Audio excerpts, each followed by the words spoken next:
سعی کنین الله پس در قرآن امر کرده که کسایی که به سن ازدواج میرسن ازدواج حتمی بکنن و رسول الله صلی الله علیه و آله هم امر کرده در چندین احادیث.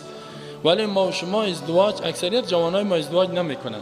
یکی خواهی پدرها و سرپرست فامیل زمینه ازدواج به اولاد خود آماده نمیکنن. اینال یک گپ مهم دیگر براتون میگم که عمر ازدواج چقدر است در اسلام. کشورهایی که امریکایی و غربی دموکراسی است، اونا برای ازدواج برای عمرش 18 سال تعیین کردن که این بسیار یک ظالمانه عمر است. تا که میگه 18 سال جوان سن 18 را پورا نکند، عمر 18 را پورا نکند، ازدواج اونا جرم میدانن و حتی قانون بندیش میکنن، اجازهش نمیده که ازدواج کنن. در افغانستان رواج عام است، میگه تا که 25 ساله و 30 نشه میگه هنوز یک خواشه، بچه را میگه یک خواشه، دختر را میگه یک خواشه دختر. عمر ازدواج در اسلام چی است؟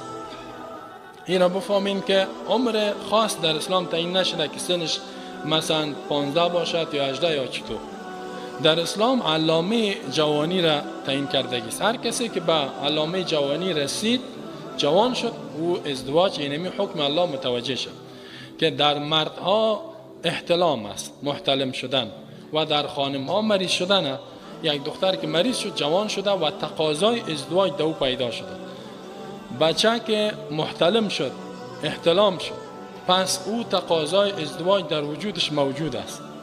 از نگاه طبی ما براتون یک تحقیقات بگم که ما این تحقیقات هم کردیم و که دکتر صاحبا ششتیم.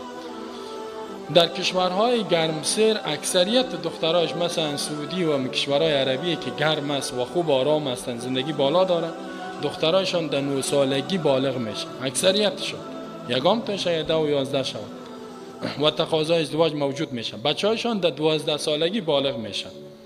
کشورهای سردسیر مثل افغانستان اکثریت دخترها در سن 13 14 حتمی بالغ است و تقاضای ازدواج در او موجود است.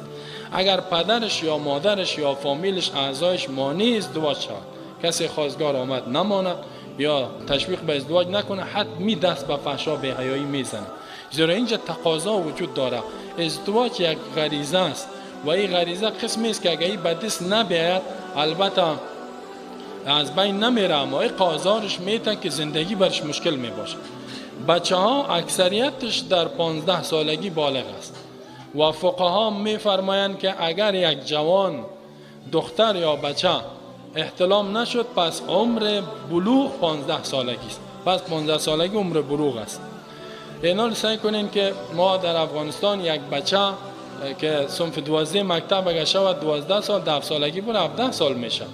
او در صنف 9 مکتب تقاضای ازدواج در او موجود است و پدرش سرمایه داره، پول داره، میتونه اولاد خود ازدواج کنه، بچه خود، ولی ازدواج نمیکنه. میگه این مکتب خدا بخونه پانتون، این خود مکتب هزار فساد میکنه.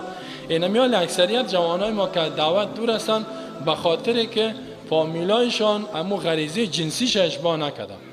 یا دخترها در 13 14 سالگی تقاضای ازدواج در وجودش موجود است، پدرش میگه که بچه دخترم مکتب خدا بخونه پانتون خدا نبخونه. توبه استغفر الله.